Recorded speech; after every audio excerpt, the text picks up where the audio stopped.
보실 성경 말씀은 고린도전서 9장 20절에서 9장을 좀 마무리하겠습니다. 9장 20절에서 27절까지의 말씀입니다. 신약성경 274페이지쯤에 있습니다. 9장 20절에서 27절까지의 말씀입니다.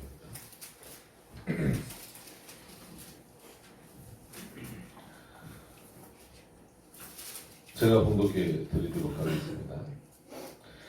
유대인들에게는 내가 유대인과 같이 된 것은 유대인들을 얻고자 하며 율법 아래에 있는 자들에게는 내가 율법 아래에 있지 아니하나 율법 아래에 있는 자같이 될 것은 율법 아래에 있는 자들을 얻고자 하며 율법 없는 자에게는 내가 하나님께는 율법 없는 자가 아니요 도리어 그리스도의 율법 아래에 있는 자나 율법 없는 자와 같이 된 것은 율법 없는 자들을 얻고자 함이라. 약한 자들에게는 내가 약한 자와 같이 된 것은 약한 자들을 얻고자 하며 여러 사람에게 내가 여러 모양이 된 것은 아무쪼록 몇몇 사람들을 구원고자 함이니 내가 복음을 위하여 모든 것을 행함은 복음에 참여하고자 함이라. 운동장에서 다람질하는 자들이 다 달아날지라도 오직 상 얻는 자는 하나인 줄을 너희가 알지 못하느냐. 너희도 얻도록 이와 같이 다름질하라. 이기기를 다투는 자마다 모든 일에 절제하나니 저희는 썩을 멸류관을 얻고자 하되 우리는 썩지 아니할 것을 얻고자 하노라.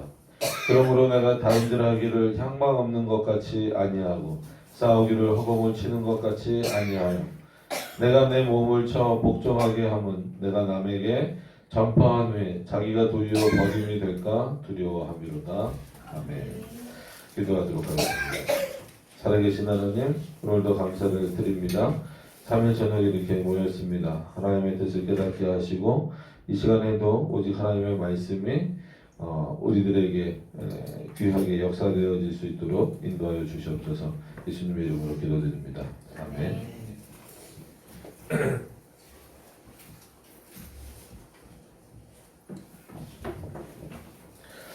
지난 시간에 이어서 복음을 전하는 어떤 그 의미와 목적 이런 부분에 대해서 그리고 또 사명 이런 부분에 대해서 바울이 계속해서 말씀하고 있는 그런 부분입니다. 그래서 오늘 본문도 늘 그 오해될 수 있는 또 하나의 본문이기도 합니다. 그래서 많은 분들이 실제로 거꾸로 이런 본문들을 예로 이렇게 들면서 이거 봐라 바울도 이렇게 표현하지 않았느냐. 그래서 이제 비슷한 구절이 어떻게 전파되든 복음만 전파되면 되는 거 아니냐. 아까 되는 가능하다라는 어떤 그런 말씀을 그 바울이 했던 것처럼 오늘도 어떤 의미에서 보면 이게 무슨 의미가 싶은 표현이 있어요. 그래서 유대인들에게는 20절에 보시면 유대인들에게는 내가 유대인과 같이 된 것은 유대인을 얻고자 하며 그럼 요것만 보더라도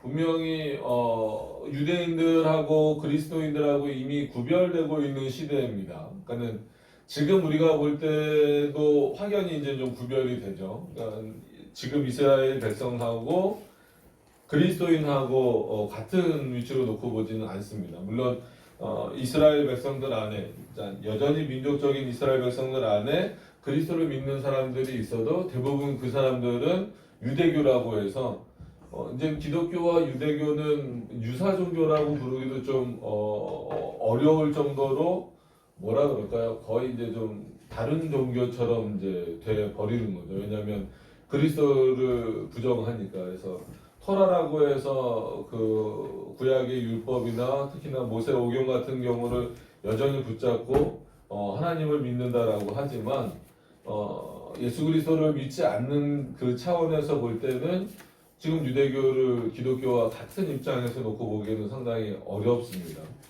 그런 차원이 있죠. 그러니까 그런 어떤 출발점이 되는 부분이 뭐 고린도전서다라는 의미가 아니라 바로 요 신약 시대부터 그렇습니다. 그러니까 구약까지는 어떤 의미에서 보면은 대부분 사람들이 당연히 하나님은 한 분이시다 여기 동의를 하는 거죠. 지금도 마찬가지인데 예수 그리스도가 이 땅에 오셔서 자신이 하나님의 아들이다라고 말하는 것에 대해서 믿지 못하는 거예요. 실제로 믿기 어려웠고 그렇기 때문에 그 믿음은 다시 한 번 더 하나님의 선물이다, 성령 하나님의 선물이다라고 확인할 수밖에 없는 것은 유대인들의 모습을 보면서 더 확인할 수 있는 거예요. 왜냐하면 철저하게 어찌됐건 간에 뭐 장로의 유전을 따르고 있었던, 뭐 잘못된 복음이 들어왔었건 어쨌건 간에 그 사람들은 구약 성경, 즉 뭐 이렇게 율법과 같은 내용들을 여전히 지키고 살고, 그들의 신론에 있어서는 하나님 외에는 다른 신이 없다라는 어떤 확고함은 분명히 있었다라는 거죠.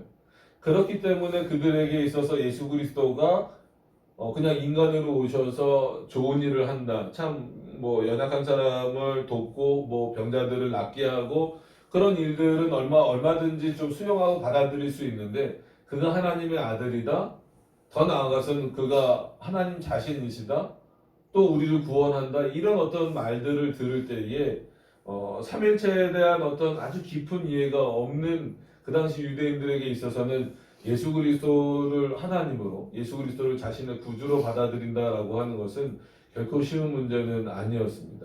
그렇기 때문에 이때부터 어떤 면에서는 좀 유대교와 그리스도를 믿는 자들과의 구별이 이제 시작이 된 거죠. 그래서 성경에도 이제 복음서부터 쭉 지나가는 내용을 보면 같은 유대인임에도 불구하고 그리스도를 믿는 자들은 가족이라도 부끄럽게 여기기도 하고, 심지어 유대교 지도자들이 뭐 이렇게 좀 강하게 좀 이렇게 해서 어떤 일상생활도 제대로 이렇게 할 수 없게 만드는, 그래서 지금으로 말하면 마치 호적에서 파듯이 이렇게 그 집에서도 못 들어오게 하는 그런 어떤 삶을 살게 되는 과정이었어요. 그래서 사도들도 그렇고 그리스도를 전하는 자들이 늘 위협을 받는 그런 내용들을 보면 상당히 이 시대가 얼마나 어려운 시대였는가. 우리는 구약 시대만 마치 하나님을 믿기 어려운 시대였던 것 같고, 아니면 뭐 우리가 잘 알고 있는 대로 그 이제 뭐 석사도 시대를 지나서 로마 카톨릭의 그 암흑기 시대만 굉장히 어려웠던 것 같지만 그렇지 않습니다. 이미 이때부터 오히려 이방인들도 그랬지만 이방인들보다도 유대인들이 더 발목을 잡았어요. 그리스도를 믿는 데 있어서. 그건 바울도 마찬가지였죠. 그런 차원에서 바울도 보면, 여러분 사도행전에서 보면 바울이 예수 그리스도를 전하러 간 곳곳마다 누가 있었어요? 바울을 따르는 자들이 많이 있었음에도 불구하고 반면에 심지어 어떤 다짐을 하는 자들까지도 있었어요. 내가 바울을 죽이기 전까지는 먹지도 않고 자지도 않겠다라는 사람들까지도 있었다라는 거예요. 그러면 그 사람들이 완전 이방인이냐라고 했을 때 그렇지 않아요. 어떤 면에서는 바울과 함께 예전에는 그 그리스도로 개종한 사람들을 잡거나 그들을 옥에 가두거나 하는 일들을 같이 했었던 인물들이란 말이에요. 그러니까 지금으로 말하면, 약간 이 당시로 말하면 유대인들이 되겠죠. 그러니까 그런 어떤 대상을 향하여서 내가 그들을 얻기 위해서 내가 유대인처럼 된다, 이런 바울의 표현은 참 어렵습니다. 이걸 어떻게 이해를 해야 될까라고 하는 그런 부분들이 있습니다. 그래서 유대인들에게는 내가 유대인 같이 된 것은 유대인들을 얻고자 하며, 그러니까 의도는 분명히 알겠어요. 유대인들을 그리스도인으로 그들에게 복음을 전해서 그리스도가 누군지 알게 하고 깨닫게 하기 위해서 내가 그 유대인들과 같이 이렇게 좀 친밀해지고 친밀감을 유지하고 어떤 그 교제를 하고, 그 다음에 어떤 그 공통된 선을 유지하기 위해서 뭔가 필요하다라고 하는 것은 알겠는데, 자칫 이것을 잘못 해석하면 그런 거 있잖아요. 내가 뭐를 얻기 위해서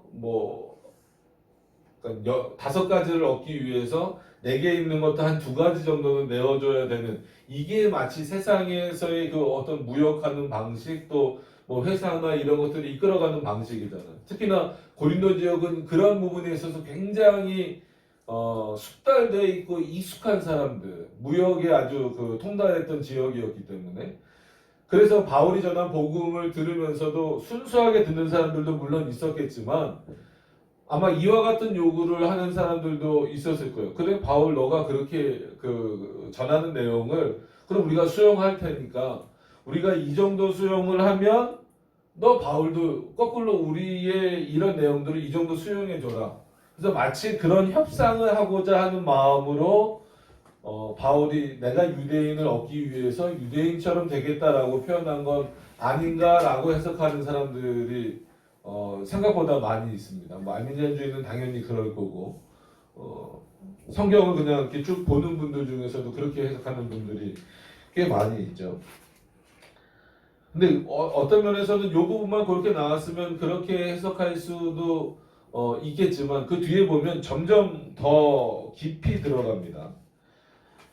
그 다음에 나온 대상을 보면 율법 아래에 있는 자들에게는 내가 율법 아래에 있지 아니하나. 그러니까 그리스도인이 되었다라고 하는 것은 어떤 구약의 즉 영원한 도덕법인 십계명으로부터 자유로워졌다라는 것이 아니라 여기서 말하는 율법은 어떤 율법이요? 그러니까 장로들을 통하여서 더해진 그런 율법들이잖아요. 그리고 구약에 말하는 제사법이나 아니면 의식법이나 이런 것들에 대하여서 그리스도를 통하여서 자유로워졌단 말이에요. 그리스도인들은 바울뿐만이 아니라 그리스도인들은 자유로워졌음에도 불구하고 여전히 율법 아래 살고 있는 자들, 그리스도를 모르기 때문에 여전히 자기를 위한 제사를 반복해서 드리고 구약의 어떤 그런 그 절기들이나 이런 것들을 계속해서 드리고 또 의식법대로 따라서 드리고 그런 자들을 향하여서 또 그런 자들을 얻기 위해서 바울이 뭐라고 표현하냐면 나는 율법 아래 있지 않지만 그럼에도 불구하고 율법 아래 있는 자같이 될 것은 율법 아래 있는 자들을 얻고자 합니다.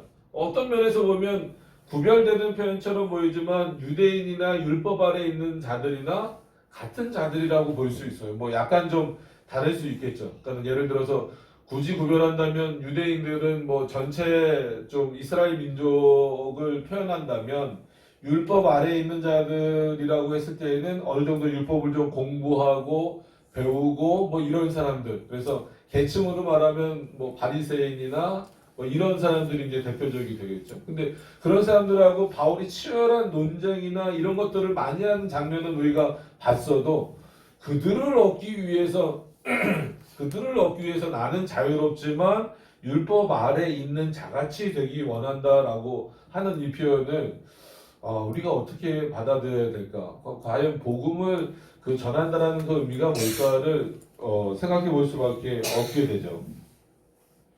그래서 21절에도 그렇게 표현되고 있습니다. 율법 없는 자에게는 또 반대로 율법이 없는 자들은 말 그대로 이방인들이거나 아니면 유대인들 중에서도 어떤 자들에 가까울까요? 거의 방종하는 생활을 하는 사람들에 가깝겠죠. 그죠? 그러니까 지금으로 이제 뭐 예를 들면 자칭 그리스도인이라고 하면서도 하나님의 말씀대로 살지 아니하고 그냥 자기 마음대로 사는 사람들, 그런 사람들이 이제 대표적인 사람들이 되겠죠. 그래서 여기서는 뭐 이방인이라고 표현할 수도 있고 아니면 유대인들 중에서도 진짜 율법을 생각하지도 않고 그냥 자기 마음대로 사는 사람들을 표현할 수 있을 겁니다. 그래서 율법 없는 자에게는 내가 하나님께는 율법 없는 자가 아니요 도리어 그리스도의 율법 아래 있는 자나, 그러니까 자기의 정체성을 분명히 드러내는 거예요. 내가 하나님 안에 있고 또 그리스도의 율법이라고 했을 때는 복음과 같은 얘기입니다. 그러니까 그리스도의 율법이 뭐겠어요? 그가 십자가에 죽으시고 또 부활하시고 또 우리에게 영원한 생명을 주시기 위한 승천, 뭐 이런 요 세 가지 큰 사건만 말하는 것이 아니라 결국은 그리스도가 전하신 모든 말씀들이라는 거죠. 그게 하나님이 구약 시대부터 주셨던 율법과 결코 다르지 않다. 나는 그 안에 있는 자임에도 불구하고 율법 없는 자와 자같이 된 것은 율법 없는 자들을 얻고자 합니다. 심지어 바울은 어떤 자가 되려고까지 했냐면 율법이 없는 자. 그러니까 본인은 그리스도의 율법이 어떤 것인지 알고 지금 어떤 자로 있어요? 그리스도의 율법을 전하는 자로 있단 말이에요. 즉 그리스도의 복음을 전하는 자로 있음에도 불구하고 율법 없이 방종하고 있는 사람들을 얻기 위하여서 내가 율법 없는 자같이 되겠다라고 하는 거예요. 자칫 잘못 이해하면은 마치 율법 없이 마음대로 자기 자유대로 막 행동하는 그런 모습으로 내가 가겠다라고 이해할 수도 있는 그런 부분입니다. 그래서 바울이 이 정도까지 왜 표현을 할까? 그래서 이제 칼빈 말고 다른 주석가들의 내용을 보면 이런 부분들이 복음을 전하는 데 있어서 거의 비슷한 얘기를 해요.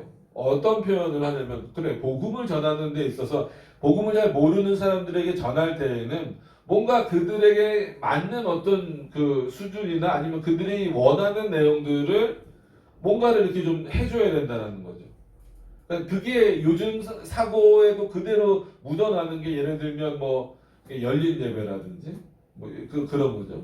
뭐 CCM 이렇게 부른다든지 아니면 여러 가지 그런 신사도 운동에서 많이 하는 그런 프로그램들 있잖아요. 뭐 두날개라든지 아니면 뭐 알파라든지 이런 뭐 트레스비아스라든지 이런 어떤 많은 운동 그런 어떤 비슷한 내용들을 통해서 뭐 일단 교회에 나오게 해야 된다. 아니면 그들에게 좀 친숙하게 가까이 가기 위해서 심지어는 내가 그리스도인인 것을 좀 감추면서까지도 이렇게 가야 된다라는 흐름으로 이 본문을 이해하는 경우가 많이 있어요. 그러니까 자칫 잘못하면 그렇게 될 수 있다라는 거예요. 왜냐하면 벌써 크게 봐도 세 종류의 세 부류의 사람들에 대해서 말하는 거예요.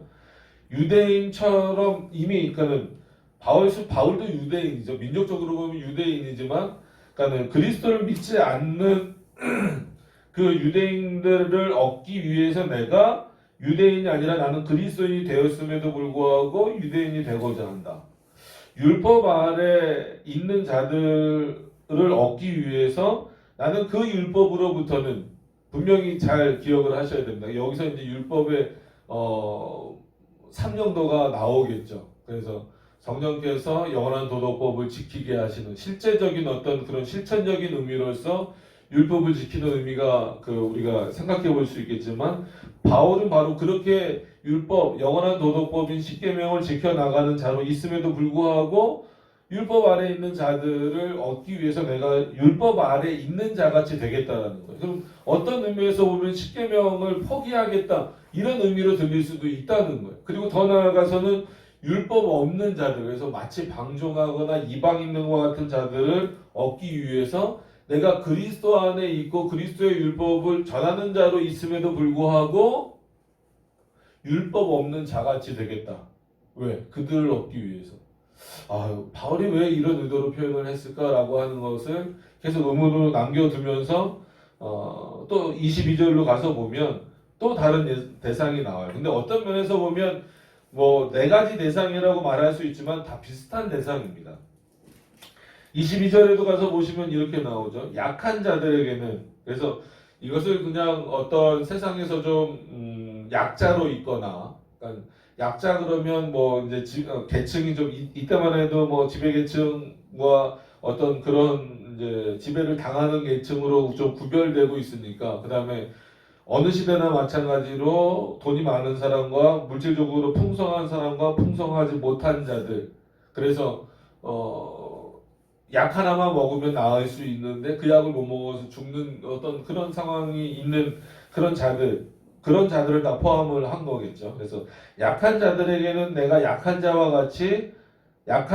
같이 된 것은 약한 자들을 얻고자 하며 그럼 여기서는 단순히 눈에 보이는 어떤 그런 약한 자들이라고만 생각할 것이 아니라 신앙적인 어떤 부분으로 봤을 때에도 굉장히 연약한 자들을 얻기 위해서 연약한 자들과 같이 되겠다. 그럼 자칫 잘못하면 모든 것을 다 허용하는 어떤 그런 차원으로 이해를 할 수 있다라는 거예요.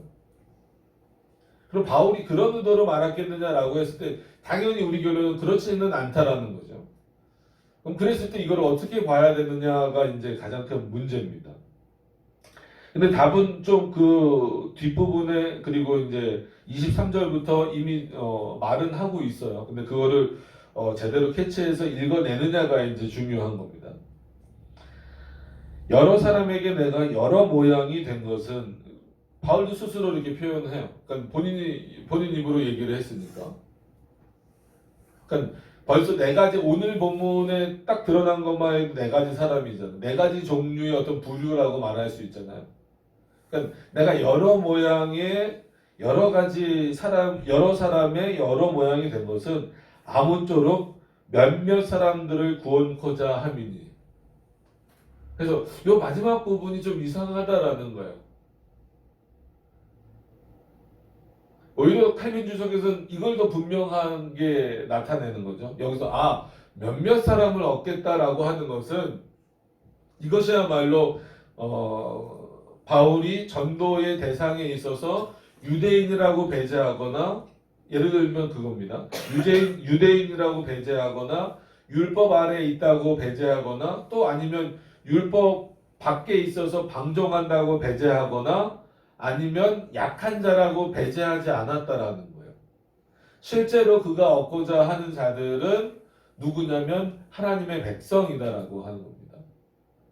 아직은 그가 하나님의 백성 되지 않은 자다라고 할지라도 그럴 가능성은 유대인들에게도 있고, 율법 아래에 있는 자들에게도 있고, 율법 밖에 있는 자들에게도 있고, 이렇게 22절에 있는 것처럼 약한 자들에게도 전부 다 있는 거예요. 그럼에도 불구하고 나는 유대인 전체를 구원하기 원한다?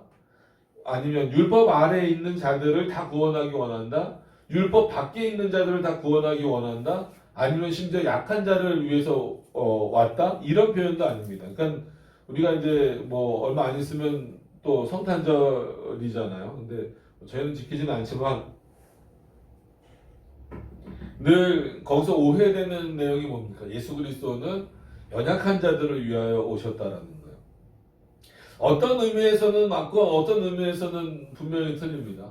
예수 그리스도는 소외된 대상이나 연약한 자들을 위해서 오신 것이 아니라 어떤 차원에서 연약하고 부족한 자들이냐면 아직 죄악 가운데 자신의 죄를 깨닫지 못하는 자들. 그러나 분명한 어떤 대상이에요? 창세 전에 택하신 자들이라는. 그래서 그리스도가 중보자로 예정되셨을 때에는 이미 택자들을 위해서 죽고 그들에게 구원을 주시기 위하여 이 땅에 오시는 거예요. 그래서 뭐 하늘에는 영광이요, 이 땅에서는 뭐 평화요, 뭐 이런 어떤 그 표현들이 있다 할지라도 그것을 오해해서 마치 온 인류를 위해서 예수 그리스도가 오신 것처럼 표현하면 안 되는 것처럼, 그래서 마치 예수 그리스도가 이 땅에 오셔서 가난한 자들과 함께 지내고 뭐 사마리아 여인을 돕고 막 이런 장면들을 계속 상기시키면서 예수 그리스도는 연약한 자들을 위해서 오셨다. 그리고 반대로 뭐 부자는 그 천국에 들어가는 게 낙타가 바늘귀로 들어가는 것보다 어렵다. 이런 표현들을 들면서 예수님은 무조건 소외되고 연약한 자들, 아니면 뭐 이렇게 돈 없는 자들, 이런 자들만 위해서 온 것처럼 오해하게 만드는 거죠. 그렇지 않습니다. 그렇지 않은 것처럼 오늘 본문에서도 바울이 말하고자 하는 것은 이렇게 지금 고린도 교회 안에는, 즉 고린도 지역을 포함해서 고린도 교회 안에는 다양한 계층이 있다라고 하는 거예요. 오늘은 특별히 뭐 한 4가지 정도 말했지만 이 4가지 부류의 사람들이 섞여 살고 있어요. 그 가운데서 바울은 뭘 견지하면서 복음을 전해야 되냐면 내가 그리스도인이라고 하고 하는 그 생각을 잊어버리지 않으면서 전해야 된다라는 거예요. 그러기 위해서 때로는 유대인들과 만나야 되고, 때로는 그 율법 아래에 있는 자들이니까 어떻게 보면 바리새인들과 같은 자들과 심지어는 뭐 심한 논쟁을 해야 될 정도로 그들과도 만나야 될 것이고, 아니면 율법 없이 방종하는 그런 자들과도 만나야 될 것이고, 정말 당장 복음보다도 뭐예요? 먹고 마실 문제를 해결해 줘야 될 이런 약한 자들을 만나야 될 수도 있다라고 하는 거예요. 그러니까 그런 부분들을 생각하면서, 그럼에도 불구하고 나는 그들을 얻기 위해서 어디 안에 멈춰 있으려고 하냐면 그리스도의 복음 안에 멈춰 있으려고 한다라고 하는 것을 이 뒷부분에서 조금 더 분명하게 드러낸다라는 거죠. 그래서 아무쪼록이라는 그 표현 자체가 그럼에도 불구하고 몇몇 사람들을 구원코자 하며, 이렇게 내 대상처럼 되고자 한다라고 표현했으면 엄청 많은 사람을 구원하려고 하는 게 바울의 목적이어야 되는데, 그렇지 않고 굳이 그렇게 되려고 했으면서 몇몇 사람을 구원한다고? 그러면 또 이건 엄청 소수라고 볼 수도 없는 거예요. 하나님이 택하신 자들이 누구신지 모른다라는 거죠. 그럼에도 불구하고 그 안에, 그 유대인들 안에 아니면 그 율법 아래에 있는 자들, 율법 밖에 있는 자들, 이런 약한 자들 안에 있는 그리스도인들에게, 즉 택자들에게 그들을 얻기 위하여서 내가 그리스도의 복음을 열심히 전하겠다라고 하는 겁니다. 그래서 23절의 의미가 거기에 이제 다 포함돼서 담겨져 있는 거죠. 내가 복음을 위하여 모든 것을 행하는 것. 그러니까 기준이 그거예요. 모든 것을 행하는 것이 절대 기준이 되면 안 됩니다. 그래서 우리가 여러 가지 뭐 전도의 방법을 이렇게 생각하고 할 수 있지만 중요한 기준은 하나님의 말씀이라는 거예요. 그러니까 바울은 우리보다 더 많은 경험과 아니면 그 여러 전도 여행들을 통하여서, 그러니까 수차례 전도 여행을 통하여서 많은 사람을 만나고 많은 경험을 했기 때문에 이 지역에서는 어떻게 전도하면 잘 될 것이다, 저 지역에서는 어떻게 전도하면 잘 될 것이다 라고 하는 것을 알고 있어. 오히려 많이 알면 알수록 그게 또 하나의 유혹거리가 될 수도 있다라는 거죠. 그러나 그런 차원에서 바울은 그렇기 때문에 절대적인 기준을 어디다 두냐면 복음에다 두는 거예요. 내가 복음을 위하여 모든 것을 행함이라고 했을 때에는 모든 것을 행할 수 있다라는 얘기가 아니에요. 하나님의 말씀에서, 즉 그리스도의 복음에서 허락하는 선 안에서 최대한의 것을 행해서 그들에게 뭘 전하길 원한다라는 거예요? 예수 그리스도의 복음을 전하길 원한다라는 거예요. 이게 복음 안에서 자유를 누리는 자이고 또 그리스도의 복음 밖으로 넘어가지 않으려고 하는 노력이라는 거예요. 근데 이런 부분을 보지 못할 때 교회는 늘 인간의 기준으로 뭔가를 하기 때문에 그 한마디로 하나님이 정해놓으신 선을 넘어버리는 거예요. 말씀에서는 넘어버리는 거예요. 넘어버려서 이렇게 하면 잘 된대더라, 이렇게 하면 많이 온대더라, 이렇게 하면 뭐 한대더라. 그러니까 여러 가지 다양한 인간들이 가지고 있는 아이디어를 동원해서 사용하긴 하는데 그게 과연 성경적이냐 아니면 복음적이냐 예수님이 원하시는 방식이냐 라고 했을 때에는 상당히 심각한 부분들이 많이 생겨나는 게 어디에 기준을 두지 않기 때문에 그래요. 복음이라는 것에 기준을 두지 않기 때문에 그렇습니다. 언뜻 보기에는 바울이 저 사람을 얻기 위해서 나도 그 사람처럼 되겠다라고 하는 것처럼 보이지만 그거는 어떤 의미에서는 그들을 얻기 위해서 다양한 방법을 쓰더라도 그 절대적인 기준은 복음이어야 된다라고 하는 거예요. 그렇기 때문에 복음을 전파하는 데 있어서의 가장 기준과 기초와 그리고 절대적인 기준은 하나님의 말씀 자체다라는 거죠. 그래서 복음 전파의 사명이 우리에게 있다면 그것을 어떻게 순종할 것이냐라고 했을 때에는 하나님의 말씀의 기준을 삼고 순종하라는 거예요. 그래서 이런 예를 드는 거예요. 그 이후부터는 어떻게 보면은 23절까지 내가 그렇게 전도하겠다라고 하는 것에 대하여서 24절부터 예를 드는 거거든요. 근데 뜬금없는 예는 아닙니다. 24절에 보시면 운동장에서 다름질하는 자들이 다 달아날지라도 이건 도망간다는 게 아니죠. 뛴다라는 거죠. 그래서 한마디로 달리기 한다는 거, 육상한다라는 거죠. 육상. 그래서 상은 일반 운동장에서 이때도 뭐 운동 경기가 있는 시대였으니까 1등만 기억하는 세상은 아마 이때부터도 있었던 것 같아요. 그래서 오직 상 얻는 자는 하나다. 그래서 너희들이 다 1등이 되라 이런 식으로 해석을 하면 안 됩니다. 하나이나 그들이 얼마나 열심히 뛰느냐 이거예요. 나머지 사람들도 자기가 2등이 될 것도 알면서 3등이 될 것도 알면서 열심히 뛰지 않느냐 이거예요.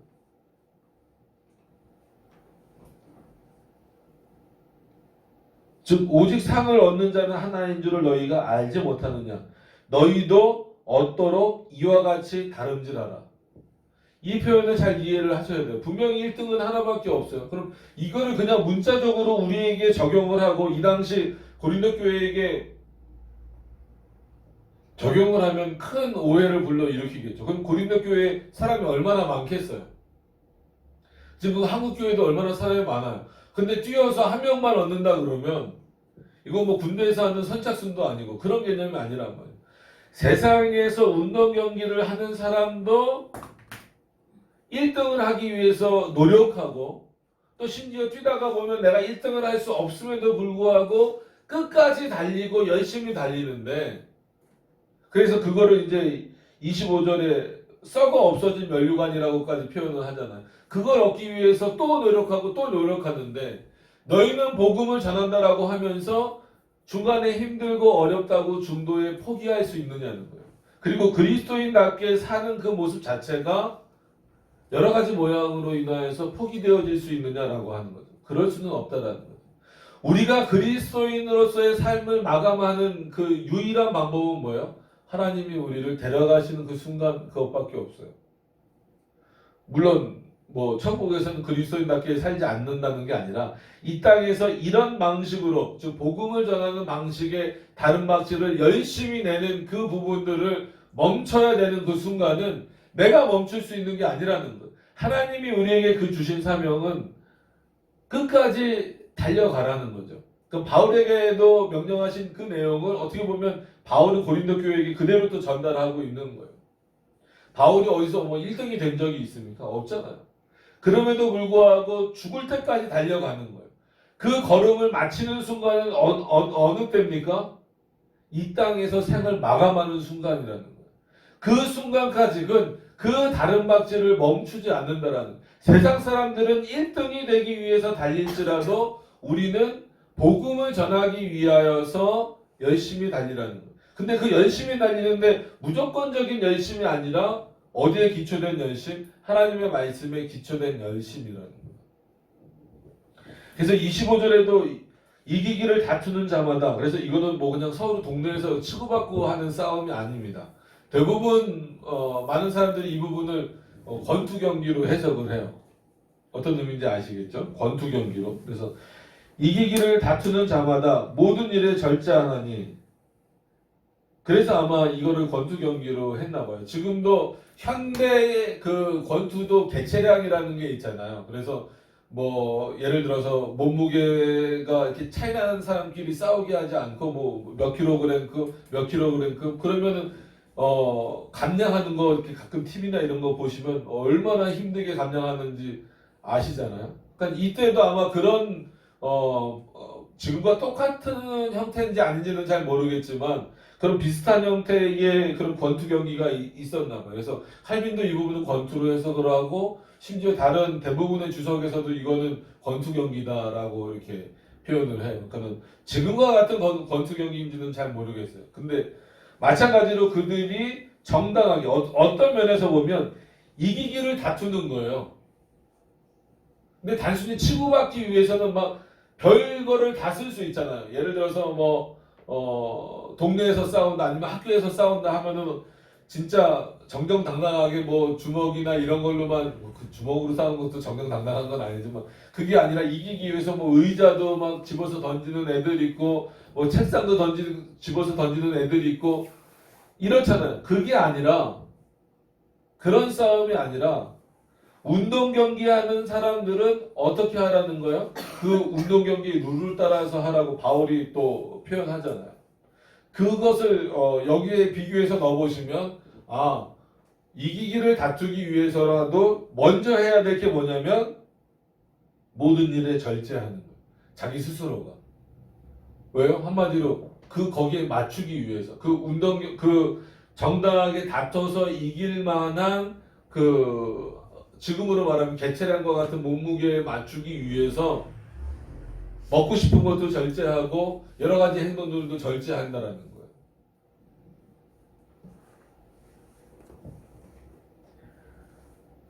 저희는 그렇게 절제해서 얻는 게 결국은 뭐예요? 썩을 면류관이다. 지금처럼 뭐 금메달을 주는 게 아니고 진짜 그때는 어떤 뭐 월계수관 뭐 그런 걸 실제로 줬으니까 오래 두면 당연히 그거는 썩어 없어지겠죠. 썩어 없어질 자들도 그렇게 정해진 법 안에서 이기려고 애쓰고 있는데 복음을 전하는 우리들은 오죽 더 분명하게 기준으로 제시되어져 있는 복음 안에서 허용되어진 그런 그런 방법들을 사용해서 예수 그리스도를 아까 말한 그 내 부류에게 전해야 되지 않겠느냐라는 게 바울의 어떻게 보면 중요한 의도입니다. 그래서 이렇게 표현을 하는 거죠.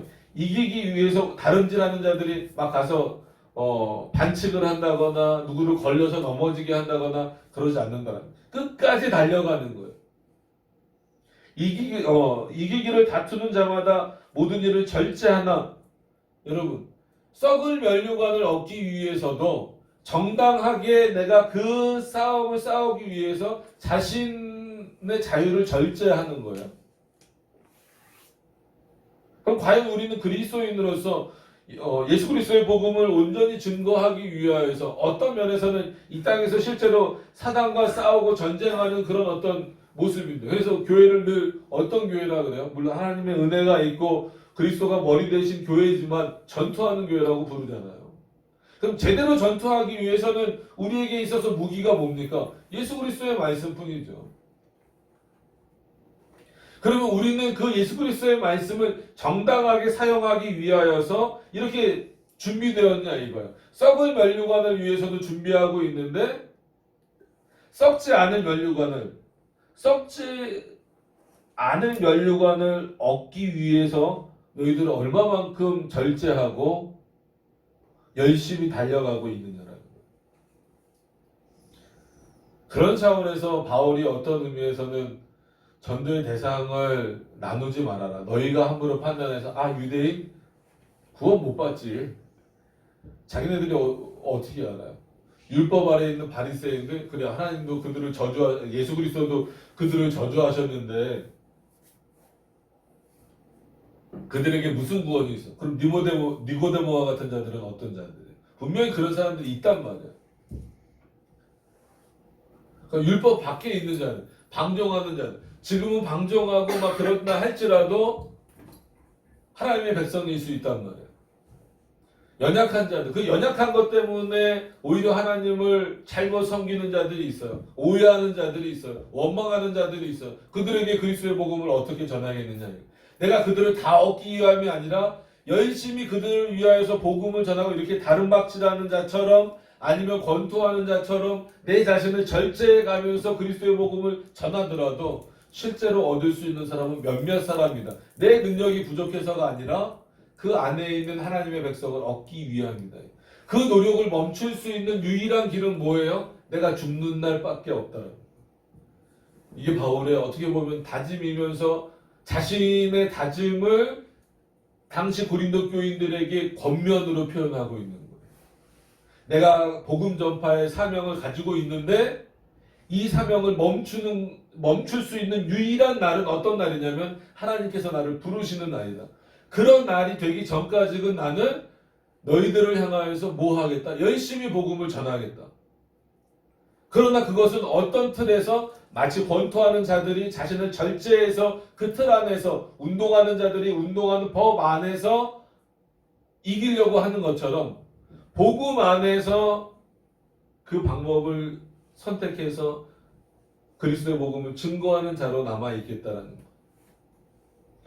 여러분 이런 말씀 앞에서 우리가 다시 한 번 더 복음 전파의 사명을 우리가 감당해야 되는 자로서 있어야 되면서 동시에 그 기준은 여전히 하나님의 말씀이라는 것을 잊어버리면 안 됩니다.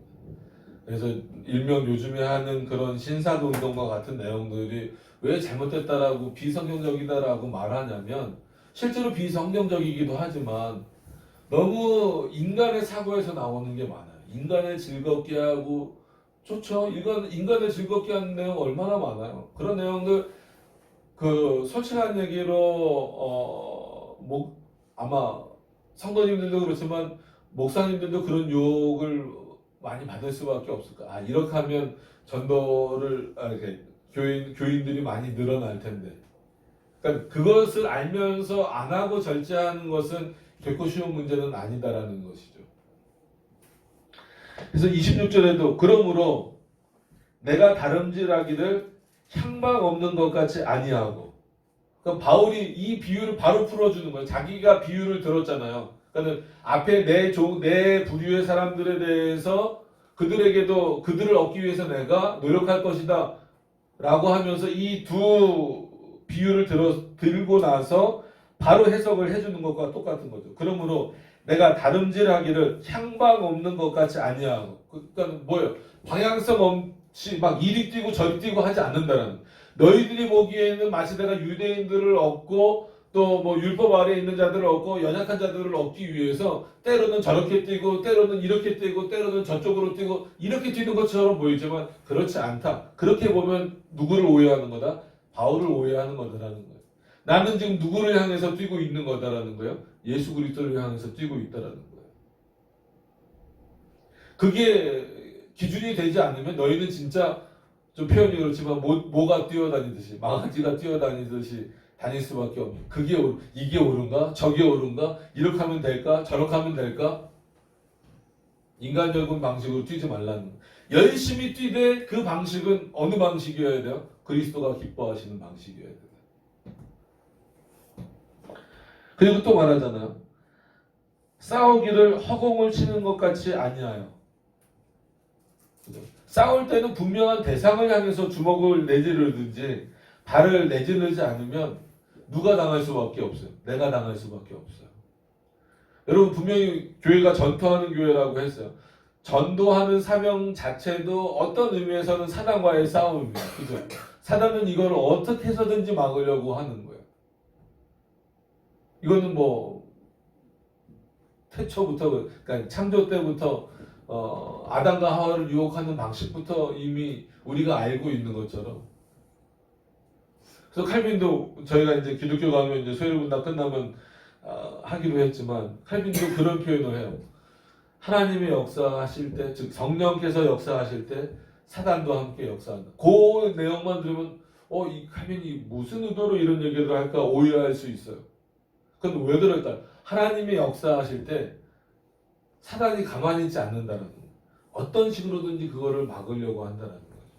그랬을 때 우리가 분명한 싸움의 대상 그리고 그 싸우는 데 있어서의 무기를 확고하게 하고 있지 않으면 우리의 싸움의 대상이 누군지도 불분명해지고 우리에게 주어진 무기가 뭔지도 그러니까 불분명해지는 모습이 되어버리면 교회가 뭔가를 열심히 하기는 하는데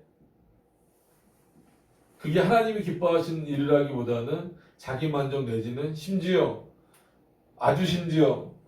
사단이 좋아하는 방식으로 흘러갈 수밖에 없다는 거죠.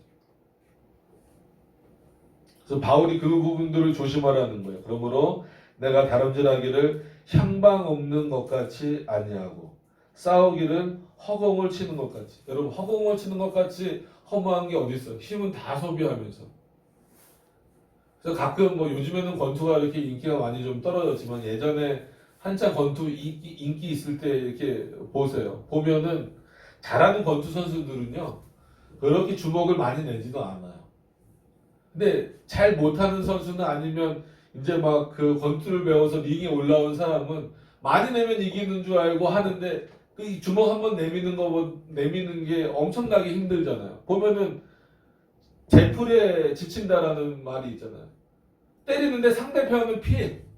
그러면서 막 허공에다가 하면은 그 힘은 2배로 더 드는 거예요, 오히려. 이렇게 상대를 이제 실제로 가격하는 것보다.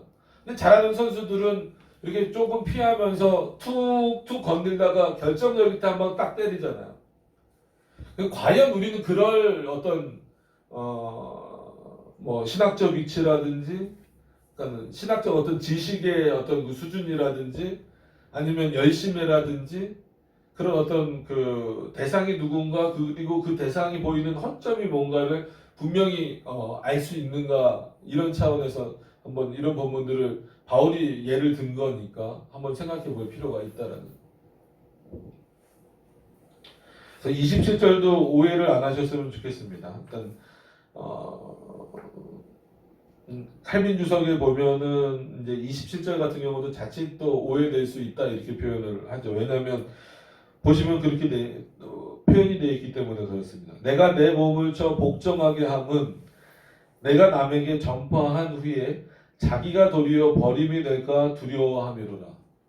그러니까 이건 바울이 실제 이렇게 걱정한다는 얘기가 아닌데 그냥 문장만 보면은 바울이 그럴까 걱정하고 있다라는 것처럼 보여지잖아요. 그러니까 어떤 의미요? 내가 내 몸을 쳐서 이렇게 열심히 진짜 내 모든 것을 절제하고 뭐 다 포기하고 열심히 복음을 전했는데 복종했는데 내가 남에게 그것을 전파한 후에 오히려 내가 버려질까?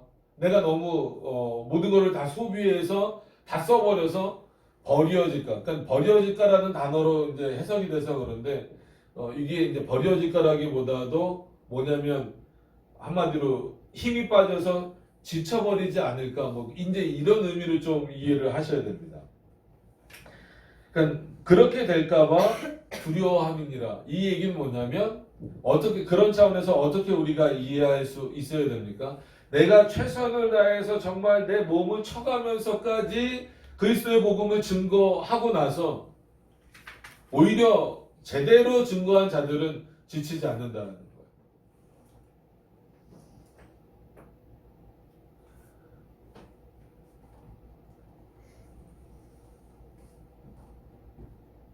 어떤 의미인지 아시겠죠? 이 부분을 그렇게 이해를 하셔야 됩니다.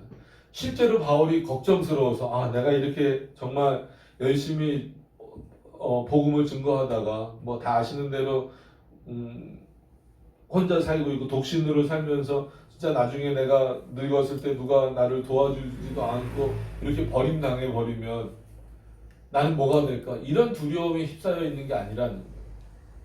그것을 두려워하는 것도 아니라는 거예요. 지치지 않고 나가기 위해서 애써야 된다라는 표현을 지금 바울은 이렇게 표현하고 있는 거예요. 그리스도 안에 있는 자들이 이끌어 나가는 데 있어서 말씀을 전하는 데 있어서 그래서 이제 여기서 심지어 모세까지 비유를 들면서 주석을 쓰죠. 모세도 어떤 면에서 보면은 바울과 같이 그 백성들로부터 공격도 좀 당하기도 하고, 그죠? 다 아시는 것처럼 뭐 물 달라 그러고 고기 달라 그러고 얼마나 모세를 원망 많이 합니까? 그 출애굽 시켜준 것이 물론 하나님이 하신 거지만 그 모세의 인도함이 얼마나 큼에도 불구하고 그럴 때마다 모세 스스로도 지칠 때가 있었어요. 그리고 하나님 앞에 원망할 때도 있었고 그러나 그리스도 안에 있는 그였기 때문에 그는 지치지 않고 이 일을 감당할 수 있었다라고 말하는 것처럼 바울 스스로도 다짐하는 거죠. 내가 이것 때문에 지치지 않는다. 걱정하지 마라. 그럼 당신들도 어떻게 해야 되느냐? 그러니까 고린도 교회들도 어떻게 해야 되느냐? 이 부분에 있어서 이런 것들을 걱정하기 시작하면 뭘 못할까요? 복음 전하는데 열심을 못하죠. 최선을 다하지 못하는 거죠. 그래서 그런 것들을 두려워하지 말아야 된다는 거예요. 그래서 지난 시간에 어떤 복음 전파의 사명이 우리에게 주어졌다라는 것에 대해서 말씀을 드렸다면 오늘은 그거의 연장선이겠죠. 연장선에서 복음 전파의 사명은 분명합니다. 그런데 그 사명에 순종하는 방식이 어떤 방식이냐라고 했을 때에는 심지어 누구든 거들떠보지도 않는 그렇잖아요. 솔직한 얘기로 그리스도인들끼리 모여서 있으면 좋잖아요. 저도 그래요. 개혁신학하는 분들끼리 모여 있을 때가 제일 행복해요. 그래야 한마디로 말도 통하고 뭐 무슨 글을 읽어도 좋고 재밌고 대화도 되고 그러잖아요. 근데 뭔가 좀 이 신학이 다른 분들하고 하면 굉장히 힘들어요. 지쳐요. 뭐 스터디 인도할 때라든지 뭐 하면은 진도가 안 나가요. 그분 어떤 한 사람 때문에 여러 사람이 손해보는 그런 시간들도 있었어요. 근데 오히려 바울은 그런 어떤 안정감을 충분히 누릴 수 있는 위치잖아요. 그죠?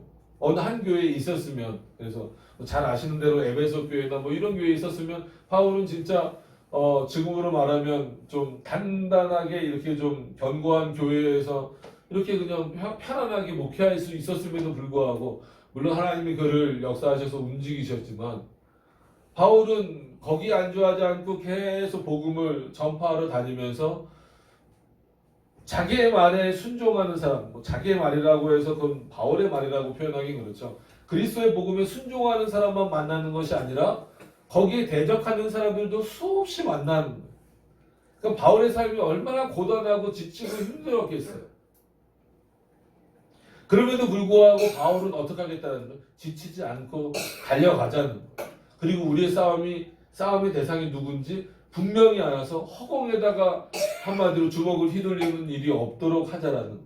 그리고 그 달려가면서 내가 혹시나 여기서 이렇게 이것 때문에 뭐 버림을 받거나 진짜 외톨이가 되거나 따돌림을 당하거나 이렇게 되면 어떨까라는 그런 연약한 마음도 갖지 말라는 거예요.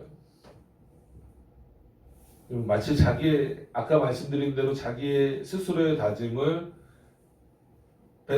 고린도 교인들에게 권면하고 있는 것처럼 지금도 우리가 이 권면을 통하여서 어떤 공교회 개념에서도 그렇고 개인적인 어떤 부분에 있어서도 그렇고 하나님의 백성으로 산다라고 하는 것은 열심히 다른 방식에 나가는 거예요. 갈 길을 모르고 가는 게 아니라 그리스도의 표대를 향하여 가는 거죠. 그리고 그 방식은 복음을 들고 가는 방식입니다. 그 삶에서 여러분들 지치시지 말기를 바랍니다. 더 열심을 내시고 더 최선을 다하시되 그리스도의 은혜를 늘 간구하셔서 늘 옆에서 도우시는 정도가 아니라 주권적으로 우리를 이끌어 가시는 그 하나님 앞에 순종하시는 우리 성도님들의 삶이 되셨으면 좋겠습니다. 그래서 우리에게는 복음 전파의 사명과 더불어서 순종함이 있어야 되는데 그 순종함의 절대적인 기준은 뭐다? 하나님의 말씀, 즉 복음이다라고 하는 것을 기억하셔서 바울이 그리스도 안에 머물러 있기를 얼마나 즐거워하는가, 그리고 그것을 얼마나 축복으로 여기고 있는가를 우리가 물론 고린도전서뿐만이 아니라 바울서신 전체가 그렇지만 특히나 이런 고린도서를 통하여서 확인하실 수 있는 여러분들이 되셨으면 좋겠습니다. 기도하도록 하겠습니다.